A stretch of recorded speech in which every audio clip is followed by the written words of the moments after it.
What is going on, guys? Welcome to Greggles TV. In this video, I'm going to give you my 24-hour review of the Pixel tablet. Now, the Pixel tablet is a tablet, but it also has a dock that turns it into a smart display to view photos and watch videos and listen to music on a better speaker, and then also control your home devices as well. So without further ado, I want to give you, again, my 24-hour impression review video. Now, really quickly, this tablet is a 10.9-inch LCD display, has the Tensor G2 processor, 8 gigs of RAM, and you can get it into 128 or 256 gigs of storage. Now, one of the things about the display is it's only 60 hertz. A lot of other tablets that you'll get are either 90 or 120, but don't get me wrong, there's still tablets out there that are only 60 hertz. But as much as this tablet feels fast and fairly smooth, there's like something about it that you can just tell that it's not the smoothest it definitely could be, and that's really the feeling of that 60 hertz display. It's not a reason not to get it, but it is something that when you do use it, if it feels not as smooth as, say, like your iPhone 14 Pro or even your Pixel 7 or 7 Pro or your Samsung Galaxy S22 or 23 phone, it's because of that 60 hertz panel. But otherwise, it is pretty fast and smooth. As for gaming performance, I tried out Roblox. I tried out a game that's pretty good in fidelity of graphics. It's called Forest Demo, and it can play it. It looks good, but there's some frame rate drops. It struggles a little bit. I pushed the settings of the graphics all the way up. Obviously, you can tone that down a little bit and get better frame rates, but I wanted to see how, if you kind of push it to its limits, how it would perform, and it does struggle just a little bit.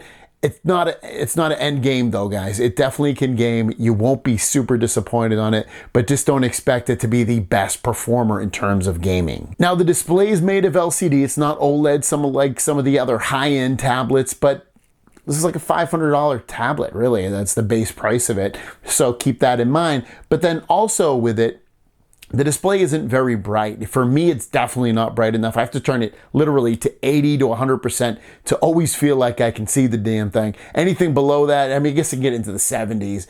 If there's some lights on, I'm gonna be like, damn, I cannot see it. So if you love a really bright display, you're gonna have to turn this thing all the way up, and outdoors, it's gonna maybe be almost impossible to use as a regular tablet. You'll be able to see it if you get really good eyesight, but if you don't, you're probably going to be kind of disappointed with the brightness. But overall, the display quality is very, very good. I thought the colors and everything looked very nice. It's definitely not the best display I've seen, but it still looks pretty darn good. It wasn't doing it to me after I did my first update on it, but before I did that update, the tablet itself was actually getting kind of warm and hot, not really doing anything. This is after it had already done all of its installation of the apps and all that stuff. It was acting a little warm. It's been pretty good, but I just wanted to kind of throw that out there, that if you are getting some heat, some warmth while not really doing anything on the tablet, I did too, but again, it's been better since that first update they released. Now, this is a Pixel device, and it can take pictures and videos. They're good. I thought the pictures I took, especially of myself, came out pretty darn good, especially for a tablet. There's no portrait mode on the rear camera for some reason. I don't know why. Maybe the camera's not high enough quality, but it doesn't have it on there. Videos were generally pretty good on this as well. So if you like to take photos with a tablet, I think you'd be pretty happy with this one. Speakers are nice and loud and clear. Have it be when it's attached to the dock. When attached to the dock, it really adds that oomph to it, a good bass to it.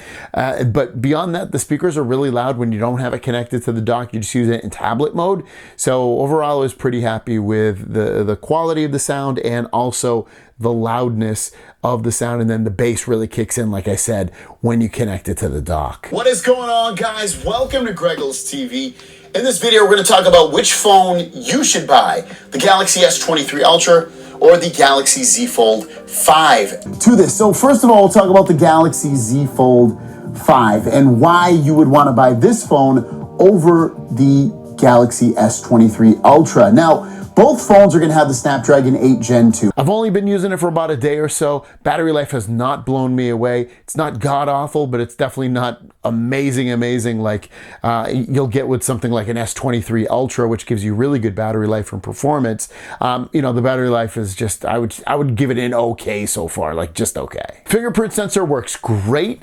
Very happy with it. It is sometimes hard to find because it's like indented in. It doesn't really stick out. So be prepared for that. And speaking of things that don't stick out or do stick out, I get a little disoriented on there. There's some like buttons on there and some things that are at the bottom probably for like accessories and things, but there's things all around the tablet. So finding the buttons, especially if you have it turned upside down, you're gonna be like, what's going on? Why isn't this working? But you're not really pressing the volume button or the power button. So for me, I got it slightly disoriented with the buttons overall. The UI/software on it is, like I said, it's smooth.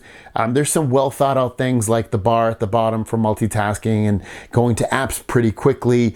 The hub mode is pretty cool. You can go in there and customize things, but basically it just feels like a giant Pixel 7 or 7 Pro. If you've used a Pixel phone, like don't expect to be like, whoa, this is so different. It doesn't really feel like that.